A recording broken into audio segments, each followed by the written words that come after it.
اور یاد رکھو یاد رکھو یاد رکھو، آپس کے جھگڑے یہ سیدھے جہنم میں لے جائیں گے، مجھے یہ کہنے میں کوئی شک نہیں۔ آج کے زمانے میں ایسے لوگ تو بہت ہیں جو نماز پڑھتے ہیں، لیکن ان نماز پڑھنے والوں میں ایسے لوگ بہت کم ہیں جو حقوق العباد کی فکر کرتے ہیں۔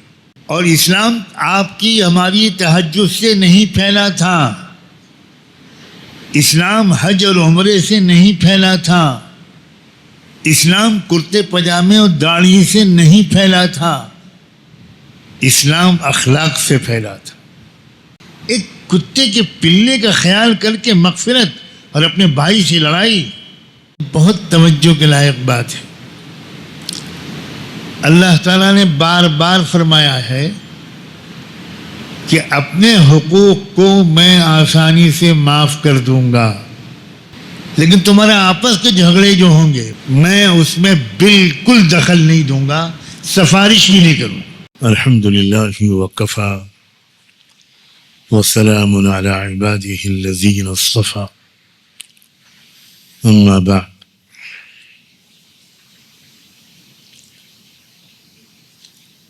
اعوذ باللہ من الشیطان الرجیم، بسم اللہ الرحمن الرحیم، وقولوا للناس حسنا۔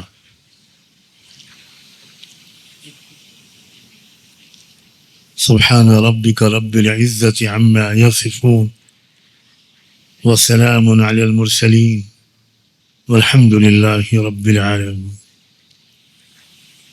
اللهم صل على سيدنا محمد وعلى آل سيدنا محمد وبارك وسلم۔ اللهم صل على سيدنا محمد وعلى آل سيدنا محمد وبارک وسلم۔ انسانوں کو مہذب بنانے کے لیے،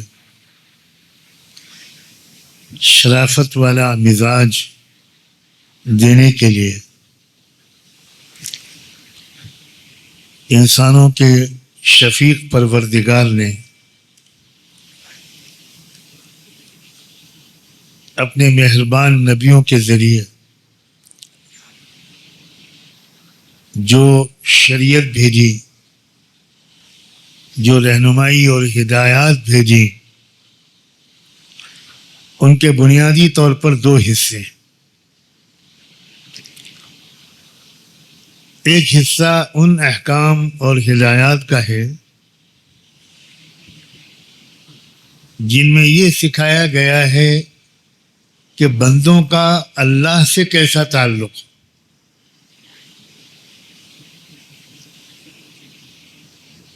بندے اللہ کو کیسے اچھی طرح پہچانے، توحید کو سمجھیں، اللہ کا خوف بھی ہو ان کے اندر اور اللہ کی محبت بھی ہو۔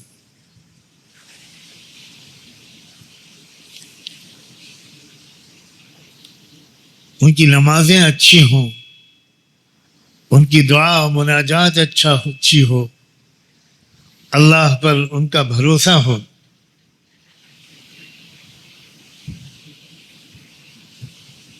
عبادات ان کی اچھی ہوں۔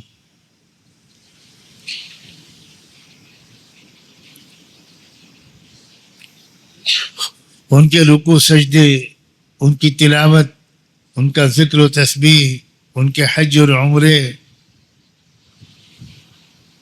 یہ اچھا ایک حصہ وہ ہے۔ اس حصے کے اسلامی احکام کو حقوق اللہ کہتے ہیں کہ بندوں پر بندوں کے حقوق کیا ہیں اور بندوں کا اپنے رب سے کیسا تعلق، کتنی امید ہو ان کو اپنے رب سے، کتنا خوف ہو ان کو، کتنا توکل اور تقوی ہو، وغیرہ وغیرہ۔ دوسرا حصہ ایک اور ہے جس کا تعلق بندوں کا ہمارا آپ کا آپسی تعلق ہے۔ اولاد کا والدین سے تعلق، والدین کا اولاد سے تعلق، ایک بھائی کا بھائی سے تعلق، بہن بھائی کا آپس میں تعلق، شوہر اور بیوی کا آپس میں تعلق، پڑوسیوں کا تعلق، رشتہ داروں کا تعلق، چچا، ماموں، خالو، پھوپھا، ان کے بچے، ان کی گھر والیاں، ایک خریدار کا دکاندار سے، ایک دکاندار کا خریدار سے، راستہ چلنے والوں کا آپس میں ایک دوسرے کے ساتھ کیسا برتاؤ ہو،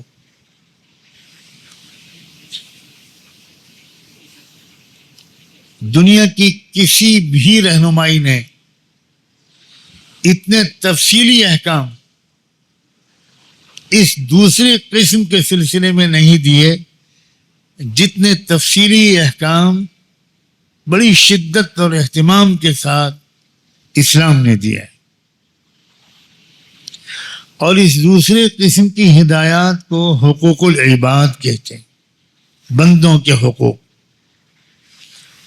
اس میں والدین کا حق سب سے پہلے آتا ہے، کہ درجہ بدرجہ تمام رشتہ داروں کا، اور عجیب بات ہے، بہت توجہ کے لائق بات ہے، اللہ تعالیٰ نے بار بار فرمایا ہے کہ اپنے حقوق کو میں آسانی سے معاف کر دوں گا،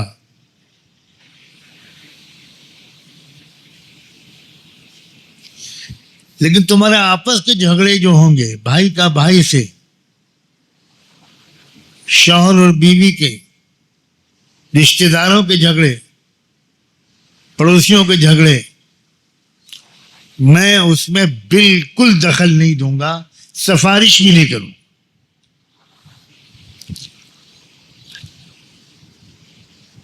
کوئی بہت نمازی پرہیزگار ہے، تہجد پڑھتا ہے، جماعتوں میں نکلتا ہے،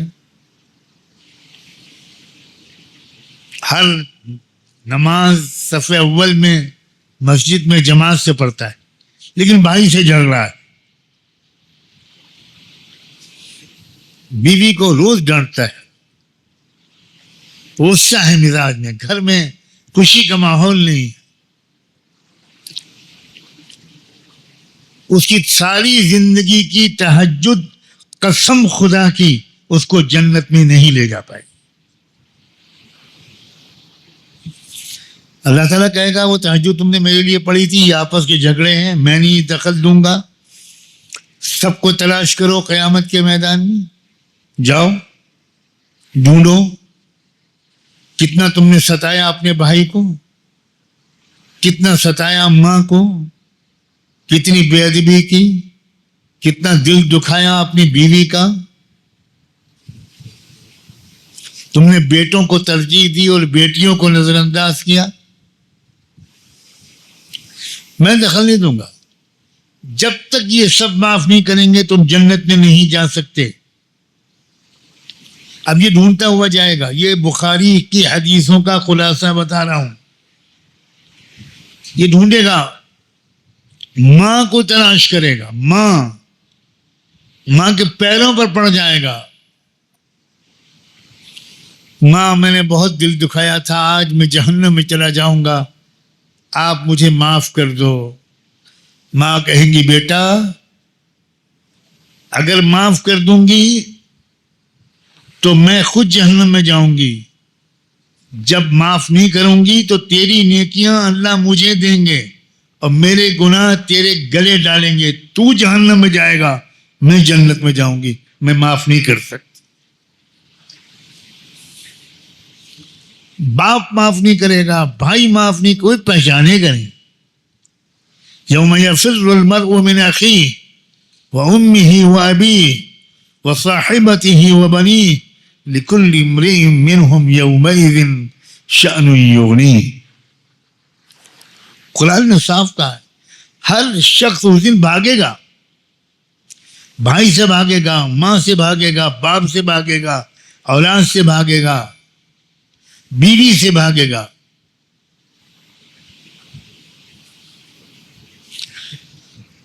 آج کے زمانے میں ایسے لوگ تو بہت ہیں جو نماز پڑھتے ہیں, لیکن ان نماز پڑھنے والوں میں ایسے لوگ بہت کم ہیں جو حقوق العباد کی فکر کرتے ہیں. ہر گھر میں جھگڑے, ہر خاندان میں جھگڑے. یہ اسلام بالکل نہیں. اور اسلام آپ کی ہماری تہجد سے نہیں پھیلا تھا, اسلام حج اور عمرے سے نہیں پھیلا تھا, اسلام کرتے پجامے اور داڑھی سے نہیں پھیلا تھا, اسلام اخلاق سے پھیلا تھا.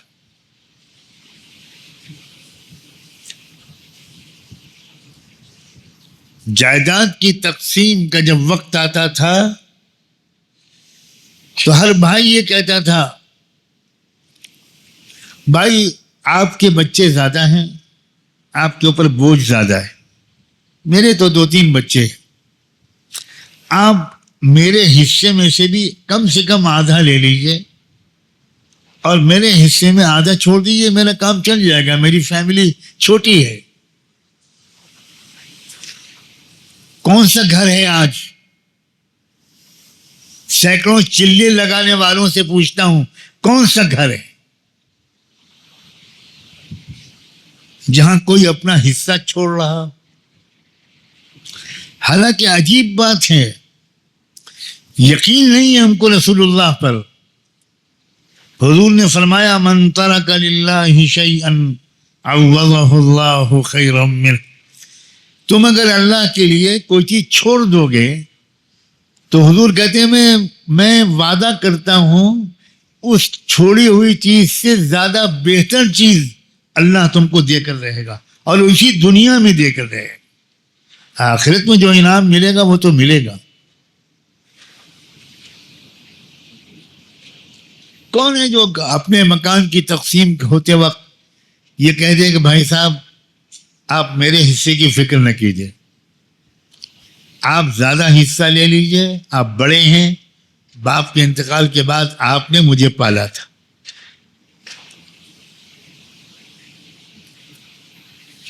مجھے تھوڑا سا حصہ دے دیجئے, بہت احسان ہوگا. میں برابر کا حصہ نہیں چاہتا. یہ ہے اسلام, کیونکہ اس شخص کو اللہ پر بھروسہ ہے کہ جو وہ چھوڑ رہا ہے اللہ اس کو دے گا. رسول اللہ جھوٹ نہیں بولتے. اور اگر کوئی شخص لڑ رہا ہے اس کا مطلب ہے ان کو اللہ کے رسول کے سچے ہونے کا یقین نہیں. بات ایمان تک پہنچے گی, بات عقیدے تک پہنچے گی. قیامت میں پتہ چلے گا کہ تم جھوٹ بولتے تھے کہ میں محمد کو اللہ کا رسول مانتا تھا صلی اللہ علیہ وسلم. بالکل جھوٹ بولتے تھے. اگر تم رسول مانتے تو اس کی بات پر یقین کرتے اور اپنا حصہ سے زیادہ نہ لیتے, قبضہ نہ کرتے, جھگڑا نہ کرتے, معاف کر دیتے. دیندار لوگ جو اپنے کو دیندار سمجھتے ہیں وہ دین ہی کو نہیں سمجھے, وہ دیندار کیسے ہیں؟ جب ہم اسلام ہی کو نہیں سمجھے تو ہم مسلمان کیسے ہیں؟ دوستو, حقوق العباد کا مسئلہ بہت سنگین ہے. ایک تہجد گزار عورت, تسبیح پڑھنے والی عورت, اس کی لاپرواہی کی وجہ سے بلی بھوک سے مر گئی. اللہ کے رسول کو جب اس کیس کا علم ہوا تو آپ نے فرمایا یہ عورت جہنمی ہے.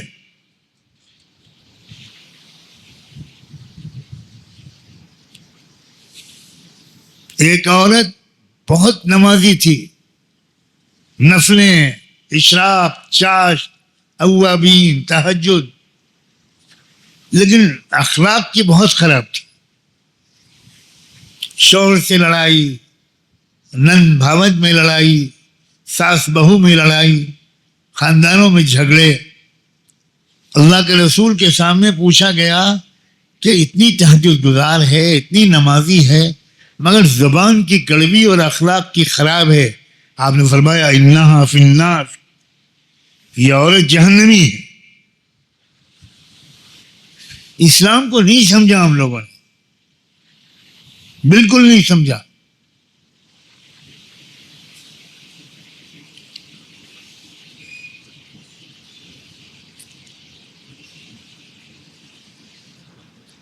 اس لیے ہم میں سے ہر شخص یہ طے کرے کہ ہمیں حقوق اللہ کے ساتھ حقوق العباد کا بہت زیادہ خیال رکھنا ہے، بہت زیادہ خیال رکھنا ہے، رشتہ داروں سے اچھے تعلقات رکھنے. کوئی جھگڑا کسی قیمت پر نہ ہو. میں اپنی تجربے سنانا نہیں چاہتا، مگر زندگی میں امتحان ہر ایک کا ہوتا ہے، چاہے کوئی بھی ہو.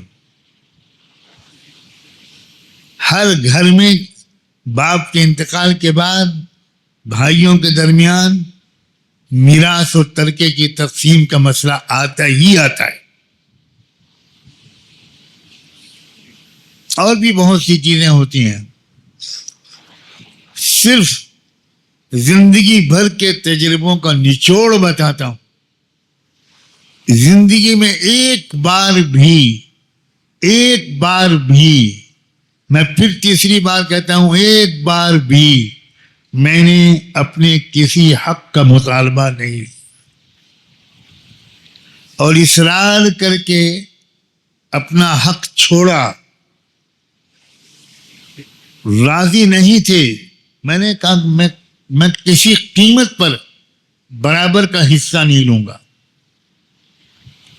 الٹی میں نے خوشامد کی، نہیں، نہ نہ نہ نہ، فلاں دلیل سے میں کم لوں گا، یہ چیز چھوڑ رہا ہوں.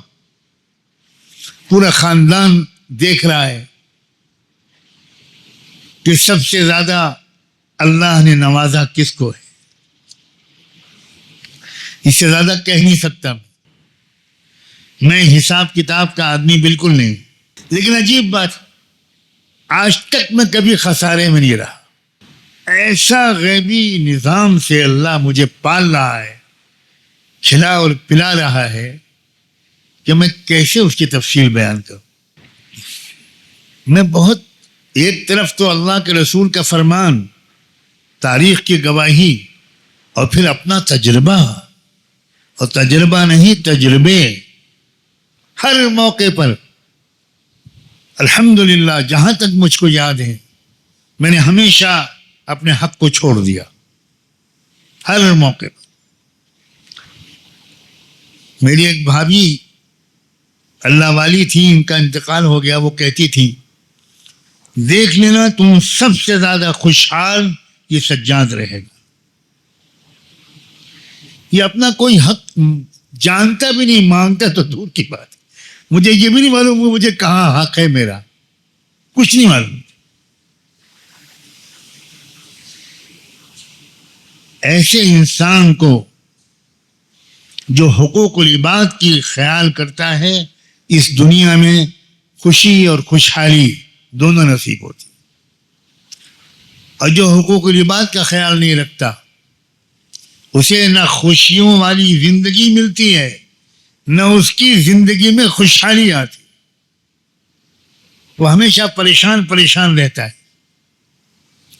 تنگیوں میں رہتا ہے، مطمئن نہیں رہتا. اس کی آمدنی میں برکت نہیں ہوتی. میرے والد نے ایسی زندگی گزاری تھی کہ پوری زندگی اپنے بیٹوں کی آمدنی کا 1 روپیہ اپنے اوپر نہیں خرچ ہونے دیا.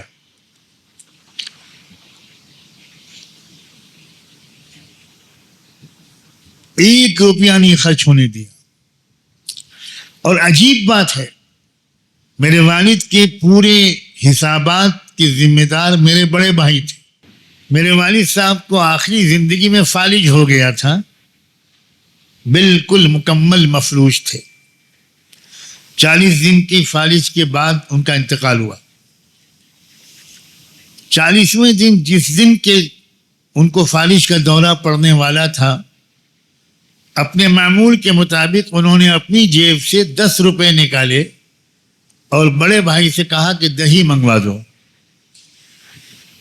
معاملات میں اس قدر محتاط تھے وہ کہ ہم اولاد کا 1 پیسہ بھی اپنی 1 پیالی چائے پر خرچ نہیں کرنا چاہتے.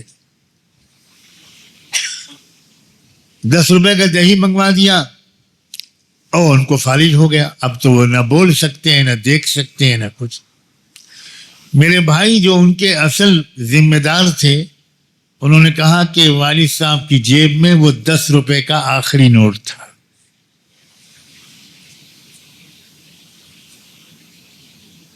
اس کے بعد ان پر کچھ بھی خرچ نہیں ہوا، اس لیے کہ انہوں نے کچھ کھایا پیا نہیں. تو زندگی ایسی گزارو کہ کسی پر بوجھ نہ پڑے، اولاد پر بھی بوجھ نہ بنو. یہ بہت اہم جملہ کہہ رہا ہوں. اولاد تو اپنی سعادت سمجھے کہ 20 سال اپنے ماں باپ کو کھلائے پلائے خدمت کرے. اولاد تو یہ کوشش کرے اپنے خرچے کو بچا کر والدین پر خرچ کرے.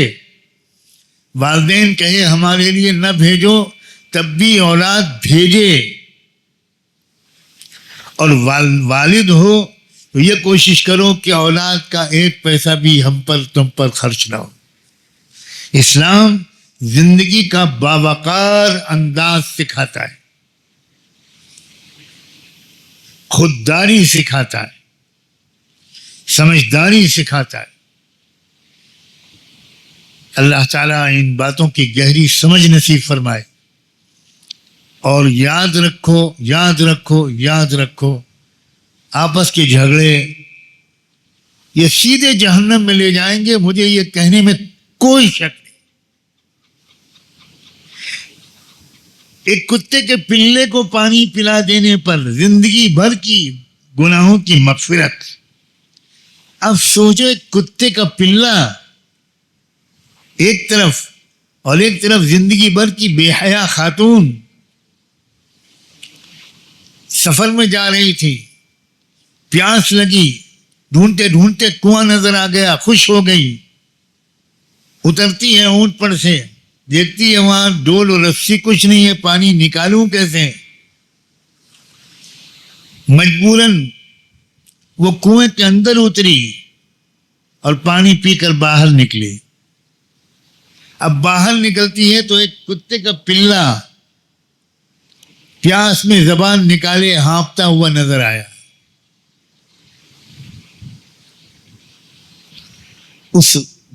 اس عورت نے یہ سوچا کہ میں اپنے لیے اتری تھی، یہ بھی تو اللہ کی ایک مخلوق ہے اور یہاں اور کوئی نہیں ہے، چلو میں دوبارہ جاتی. وہ دوبارہ کنویں میں اتری اور اپنے چمڑے کے موزوں میں پانی بھر کر منہ سے دبا کر باہر آئی اور پلے کو پلایا. اتنی پسند آئی اللہ کو یہ ادا کہ واہ، میری بندی نے میری اس مخلوق کا ایسا خیال رکھا. اسی وقت اللہ نے فرشتوں کو حکم دیا، اس بندی کا نام جہنمیوں کی فہرست سے فوراً نکالو، میں نے اس کی مغفرت کر دی، یہ جنتی. اللہ اکبر. ایک کتے کے پلے کا خیال کر کے مغفرت، اور اپنے بھائی سے لڑائی، گھروں میں جھگڑے، آپس کے مقدمے اور کچہری اور تھانہ. اس لیے میں گزارش کرتا ہوں کہ نئے سرے سے اخلاق اور معاشرت، آپس کے حقوق العباد، اس پر نظر ڈالیں، اور جس کو اپنے رویے میں جتنی اصلاح کی ضرورت محسوس ہو فوری طور پر اس میں اصلاح کریں. یہ اپنی ذات پر احسان ہوگا. وآخر دعوانا ان الحمد للہ رب العالمین.